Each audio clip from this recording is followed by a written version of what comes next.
Récemment avait lieu une mobilisation, Madame la Ministre, pour dénoncer l'ouverture d'une structure d'hébergement non agréée à Ertin, donc c'est dans la région de Tournai. Alors quel est le problème avec cette structure qui se nomme Les Aquarelles?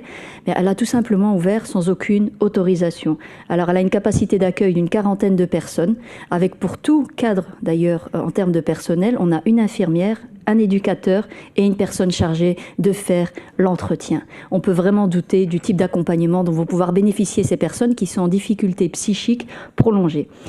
Alors au-delà de cela, ce qui crée vraiment de l'émoi sur le terrain, c'est l'identité même en fait des personnes qui sont à l'origine de cette structure, parce que ce sont des personnes qui se sont déjà tristement illustrées par le passé, par la gestion d'une maison de repos qui s'appelait Senior Référence, qui a d'ailleurs dû fermer en 2021 suite à une série de rapports accablants, mais vraiment accablants de la VIC. On parle de négligence, de manque d'hygiène, voire même de faits de maltraitance, parce qu'il y a eu des inculpations pour privation de nourriture et de soins pour personnes vulnérables, et également coups et blessures sur personnes vulnérables.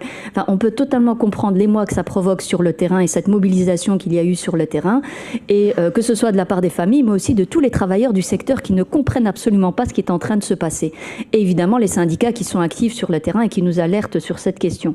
Et donc, Madame la Ministre, je voulais savoir quelles sont les actions qui peuvent être menées dans des cas pareils, d'une ouverture d'une structure sans aucune autorisation, et enfin, quel type de sanctions peuvent être infligées à ces personnes. Je vous remercie pour les réponses. Merci. La parole est à Madame la Ministre Montréal.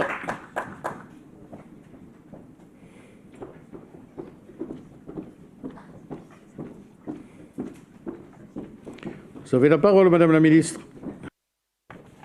Merci, Monsieur le Président. Madame la députée, effectivement, une procédure de reconnaissance a été introduite par les personnes en question sur base d'un arrêté du gouvernement wallon de 2019.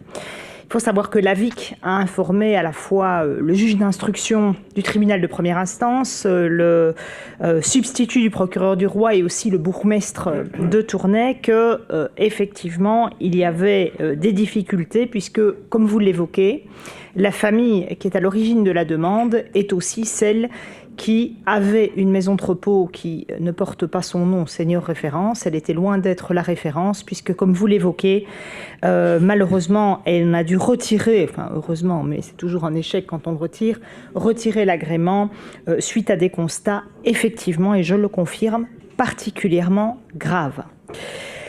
Alors, le dossier, il a été rentré. C'est l'information que je peux vous donner par l'institution ou par les responsables. Ce dossier est à ce stade incomplet. Par ailleurs, nous avons reçu, en tout cas au niveau de la VIC, une plainte de la CSC, dont il est fait d'ailleurs écho, je pense, dans la presse. Nous sommes en attente d'un rapport de la VIC qui devrait nous parvenir dans les 2 semaines. Si le rapport est négatif, la VIC pourra alors donner un refus d'agrément sur base du dossier, et le cas échéant, alors le bourgmestre pourra, et c'est à lui qu'il appartient, de prendre un arrêté de fermeture, en l'occurrence pour cette structure. Et donc, je comprends l'émoi, et croyez bien que nous attendons avec beaucoup d'impatience ce rapport de la VIC pour pouvoir donner une réponse et permettre au bourgmestre de prendre les mesures ad hoc. La réplique est à Madame Alouche. Merci Madame la Ministre, merci de prendre ce dossier avec tout le sérieux qu'il nécessite. On va attendre également évidemment ce rapport de la VIC, mais il semblerait que la structure soit déjà en situation d'ouverture, ce qui est quand même assez incompréhensible sur le terrain. En tout cas, on continuera de suivre cela avec le même sérieux que vous le faites. Merci.